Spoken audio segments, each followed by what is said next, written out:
So they looked at my dear Penny and they said, Gianna will never be anything, which is always encouraging. And she decided to ignore them, and she worked with me 3 times a day, and I began to hold up my head, and they said, well, Gianna will never this and never that. Long story shorter, I was walking by the age of 3.5 with a walker and leg braces, and I stand up here today with a mild little limp and without a walker and leg braces. I fall gracefully sometimes and very ungracefully at other times, depending on the situation, but I consider it all for the glory of God. You see, ladies and gentlemen, I am weaker than most of you, but this is my sermon. And what a small price to pay to be able to blaze through the world as I do and offer hope. And I think in our misunderstanding of the way things work, we misunderstand how beautiful suffering can be. I don't willingly sign up for it, but when it comes, we forget. We forget that God is in control and God has a way of making the most miserable thing beautiful.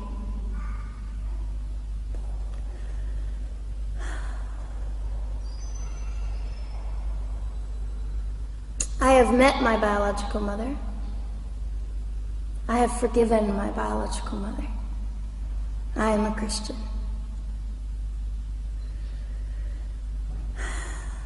She's a very broken woman. She came to an event I was having 2 years ago, showed up unannounced, and said, hello, I'm your mother.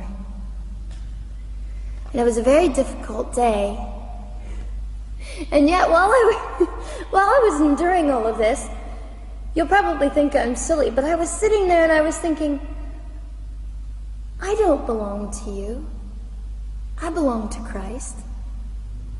I'm his girl, and I'm a princess.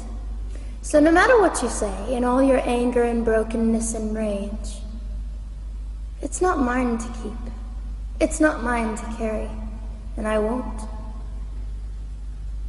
I was saying all this inside.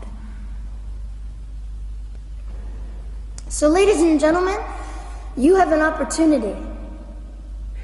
But for just a brief moment, I would like to speak directly to the men in this room and do something that is never done.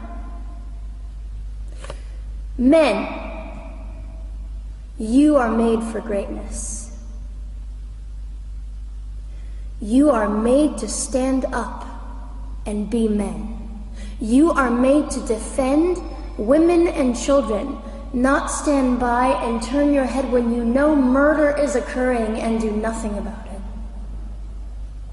You are not made to use women and leave us alone.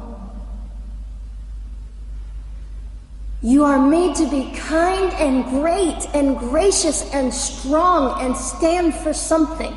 Because men, listen to me. I am too tired to do your job. Women, you are not made for abuse. You are not made to sit and not know your worth and your value. You are made to be fought for forever. So now is your moment. What sort of people are you going to be? I trust incredible. I trust, men, you will rise to the occasion. To the politicians listening, particularly to the men, I would say this: you are made for greatness, set your politics aside. You are made to defend what is right and good. This fiery young girl will stand here and say, now's your moment. What sort of man do you want to be? A man obsessed with your own glory, or a man obsessed with the glory of God?